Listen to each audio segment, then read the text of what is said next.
बुलेटिनच्या सुरुवातीला बातम्या आहे भारत पाक तणावाच्या संदर्भातील।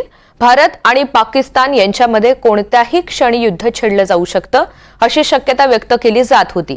असं असताना आता या दोन्ही देशांनी पुढे येत शस्त्रसंधीचा निर्णय घेतलाय। त्यामुळे आता दोन्ही देशांनी एकमेकांवर हल्ला थांबवत शस्त्रसंधी केलेली आहे। आज दोन्ही देशांच्या डीजीएमओमध्ये अत्यंत महत्त्वाची चर्चा होणार आहे। या चर्चेमध्ये शस्त्रसंधीच्या अटी आणि इतर गोष्टींवर सविस्तर चर्चा केली जाईल। त्यामुळे आज होणाऱ्या चर्चेकडे संपूर्ण जगाचं लक्ष लागलेलं आहे। ही चर्चा सकारात्मक ठरली तर भारत आणि पाकिस्तान यांच्यातील युद्ध टळू शकतं, अन्यथा भविष्यामध्ये काहीही होण्याची शक्यता व्यक्त केली जाते। तर या सगळ्या संदर्भात अधिकची बातचीत करूयात, चर्चा करूयात। राहुल कुलकर्णी आपल्या सोबत आहेत। राहुल, आजच्या डीजीएमओमध्ये होणाऱ्या बैठकीमध्ये नेमकं काय काय घडेल? भारत नेमकी काय मागणी करू शकतं? खास करून हाफिज सईद, मसूद अझहर यांना भारताकडे सोपवण्याची मागणी होईल का? नेमकं काय घडू शकतं? बघा, director general of military operations यांच्यामधली जी चर्चा आहे ती राजनैतिक चर्चा असणार नाही। चर्चा जी होईल ती सीमेवरती आत्ताच आपल्या सैन्य दलानं एक छोटस स्टेटमेंट इश्यू केलंय की काल रात्रभर कुठेही अनुचित प्रकार घडला नाही जो पाकिस्तानकडनं केला जात होता, म्हणजे गोळीबाराच्या घटना, ड्रोन उडवणं वगैरे।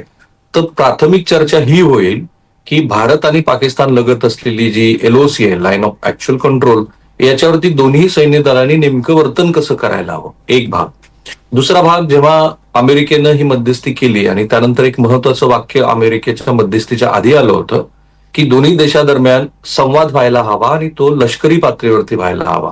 ह्या 3 दिवसामध्ये एक लक्षात आलं होतं की लष्करी पातळीवरती संवादच होत नव्हता। जेव्हा डीजीएमओ पाकिस्तान यांनी भारताच्या डीजीएमओला फोन केला त्याच्यानंतर ते संवादाची पातळी सुरू झाली।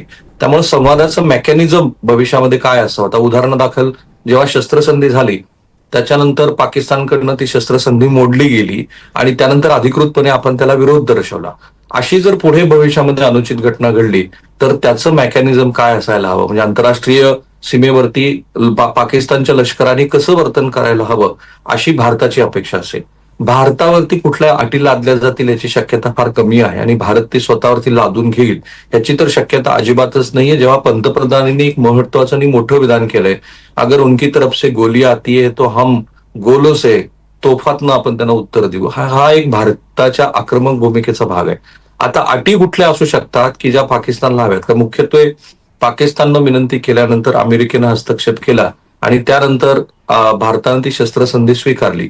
पण ती शस्त्रसंधी स्वीकारत असताना भारताच्या वतीनं जे आधीची एक महत्वाची धोरणात्मक बदलाची गोष्ट केली गेली ते म्हणजे इथून पुढे भारत भूमीवरती कुठेही दहशतवादी हल्ला झाला तर it will be call of act of war. आता ही गोष्ट डीजीएमओच्या प्रत्यक्षात चर्चेमध्ये येईल, कारण पाकिस्तानचं असं म्हणणं आहे की आमच्याकडे नॉन स्टेट ऍक्टर खूप आहेत जे आमच्याही नियंत्रणाच्या बाहेर आहेत।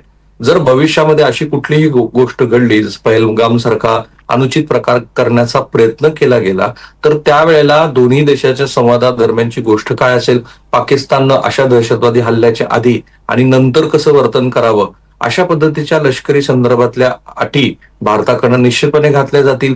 भारतानं कालच्या आपल्या तिन्ही लष्कर प्रमुखाच्या दलाच्या प्रमुखाच्या बैठकीमध्ये अशी जाणीवपूर्वक आलेल्या प्रश्नांना उत्तरं दिली नव्हती की किती आणखी पाकिस्तानमध्ये असे तळ आहेत की जिथे दहशतवाद्यांना संरक्षण आणि प्रशिक्षण दिलं जात आहे। पण आता डीजीएमओ पातळीवरच्या चर्चेमध्ये हे तळ पाकिस्तानला पुन्हा एकदा सांगितले जातील आणि हे सांगितलं जाईल की तुमच्याकडच्या ह्या लष्करी तळाची, दहशतवादी तळाची आम्हाला कल्पना आहे, हे तळ तुम्ही नष्ट करावेत। एवढे दहशतवादी आहेत त्यांना प्रशिक्षण देऊ नये। पाकिस्तानचा पूर्वानुभव आताचा पाहता ह्या आत्ताच्या डीजीएमओच्या बैठकीवरती केवळ वेळ काढून पुढे घेऊन जाणं अशी भूमिका पाकिस्तानची असणार नाही, असा तर प्रयत्न जरूर केला जाईल। पण आता आपल्याला लगोलग जरी डीजीएमओच्या बैठकीतल्या चर्चेचे तपशील नाही कळले तरी ही चर्चा फार महत्वाची आहे, कारण भारतानं आता घेतलेली जी नवीन भूमिका आहे की दहशतवादाला थारा म्हणजेच युद्धाची, आमच्यावर केलेलं युद्ध, तर त्या संदर्भामध्ये चर्चा होऊ शकते। मला नाही वाटत की सिंधू पाणी वाटप करार जो स्थगित झालेला आहे तो ह्या पातळीवरती चर्चेला येईल। भलेही पाकिस्तानने असं म्हटलं की पाणी वाटप जे भारताने रोखलेलं आहे तो आमच्या दृष्टीनं महत्वाचा आणि युद्धासारखाच भाग आहे, पण महत्वाची चर्चा आहे। त्या महत्वाच्या चर्चेमध्ये भारताकडनं काय अटी लादल्या जातात ते बघावं लागेल। अगदी पाकिस्ताननं जर आगळीक केली तर मात्र त्याला कल्पनाही करता येणार नाही असं उत्तर दिलं जाईल असा काल सुद्धा इशारा देण्यात आलेला आहे. त्यानंतर कुठेतरी हा संवाद होतोय आणि त्यामध्ये नेमक्या काय अटी ठेवल्या जातील हे पाहणं आता महत्त्वाचं असेल. राहुल, सोबत रहा, आणखी एका बातमीच्या संदर्भात अपडेट घ्यायची आहे.